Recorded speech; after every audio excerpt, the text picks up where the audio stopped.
Tarehe 31 nilienda Tanzania katika hali ya biashara.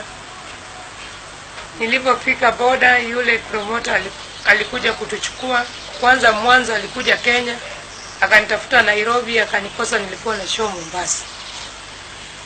Akaniambia lazima nione, ananifuata mpaka Mombasa, akanifuata mpaka Mombasa.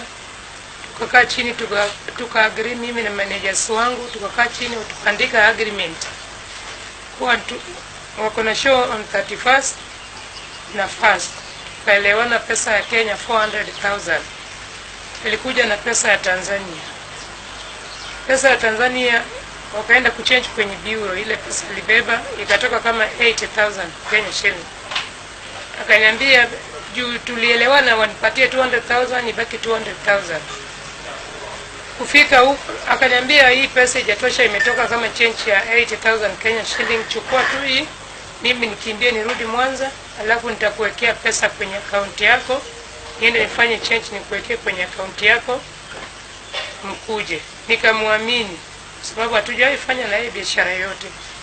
Nikamwamini, nikampigia simu, mbona mjatuma pesa? Akasema tukikutana bodani, boda Sirare, tawapatia pesa before muingie kwenye gari. Kutana Sirare Kenya, sio ya Tanzania. Akatuambia pesa kuna mahali inaitwa Tarimi, pesa wako naye Tarimi kwenye banki yao ya huko. Sasa akasema mtupatie passport, temporary passport ya wafanyakazi wote, ili niende nigongeshe Kenya, ndio nigongeshe huko, kwa sababu huko rais yetu saizi ameweka serikali, ameweka sheria mingi sana. Tukamtrust because ni promoter wetu. Tukakusanya tukampatia. Sikubeba international passport, nilibeba temporary. Tukampatia. Akaenda yeye mwenyewe akavuka boda. Tukimtarajia zigonge ndiye kuja atufuate, juu walituma gari za Tanzania 2 kuja kutubeba. Ndugu yake ilikuwa na gari mwingine na dereva mwingine. Baada kidogo ndugu yake anapigiwa simu, ameshagonga passport, wanatungojea mahali inaitwa Tarime. Kufika Tarime tukamuona huyo msichana mwenyewe. Kumuuliza alikuwa na basha yenye ameweka hizo post. Akasema tumeshamaliza kila kitu. Kumbe hawa walikuwa wanaepa kulipa kitu inaitwa tax. Walituambia ukienda nchi nyingine kuna vile wanalipa percentage ya dola, wanalipa kama wasanii kila mtu moja, na work permit. Sasa walikuwa wanapitia njia ya chini ili wasilipe work permit. Sasa kufika Mwanza tukafanya show, watu wakajaa siku ya kwanza. Siku ya pili tukafanya show. Kumbe hao migration walikuwa tu na sisi, vile tunatembea tunaenda kila mahali, because hawakuwa na report yetu, hawakupata documents zetu. Wakajua promoter naye, wakaenda kuuliza promoter akajificha. Sasa mimi nimekuja kufuatwa hoteli, nilikuwa hoteli nyingine na watu wangu walikuwa hoteli nyingine, kwa nalala. Wakaenda asubuhi wakakuta wote wako kwenye rooms, wakawashika. Mimi nikakuja kufuatwa na hao, wakishapeleka kwa wale migration, nikakuja wakajitambulisha, sisi tumekuja kukupata. Kwa nikauliza nyinyi ni nani? Sisi ni migration. Sasa wakatoa vitambulisho yao, nikasema twende. Kwenda nikaona watu wangu kweli nimewapata, wameshashikwa na mabegi na nini.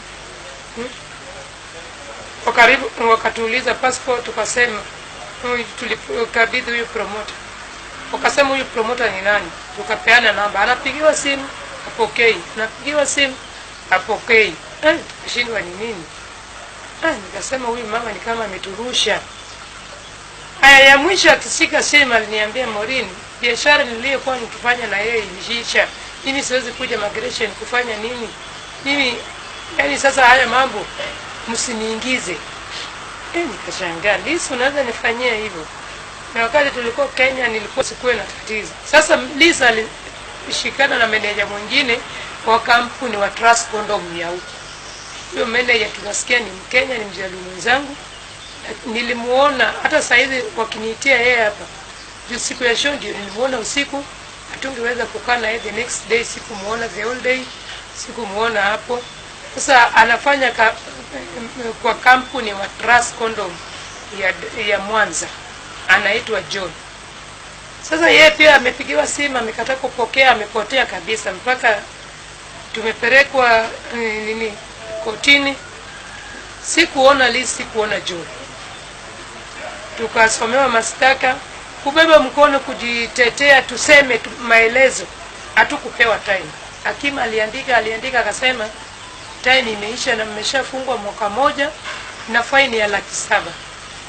Aidha ufungwe uendelee kukaa mwaka moja jelani ama utoe 700,000.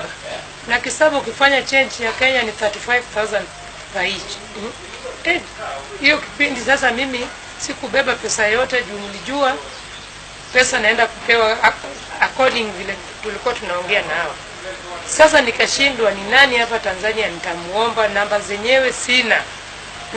Mpaka saa hizi sijafurahi kwa sababu sijaona wale, na katika ile ya tatizo ya huko wengine walipigwa, hawakuwa naelewa Kiswahili. Ukiambiwa chuchumaa, ajui maana ya chuchumaa ni nini. Sasa walikuwa naona ni kama wanafanya vibule, lakini hawakuelewa because Kiswahili tumesikia kule ni tofauti na ya hapa kwetu. Sasa kuna wengine waliumia, yani na ile hali ya huko chakula ya jela pale ilikuwa ni marage na ugali tu na uji. Sasa unajua wengi wako wameenda jelani, hiyo kitu iliwashtua shock, na wakuamini wanaweza pata msaada mtu wa kuwatoa, kwa sababu ile ni nchi nyingine na huku hawakujua tunaweza pata usaidizi tutolewe. Sasa wenye wametoka wamefurahi, wameshukuru, lakini mimi mwenyewe mpaka sasa siwezi furahi, kwa sababu siwezi furahi, lazima nione wale wote ndio ninaweza ongea. Yani kuna niseme nini, kuna siri mingi ama vitu mingi nime experience na nimeona. Nikishaona hao watu wangu wote ndio nitasema sasa.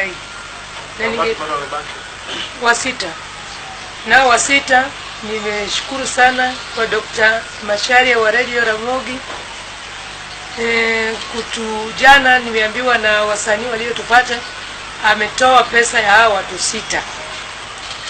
Sasa isipokuwa time ya court iliisha, na leo ni Saturday, kesho ni Sunday, hawangeweza kutolewa.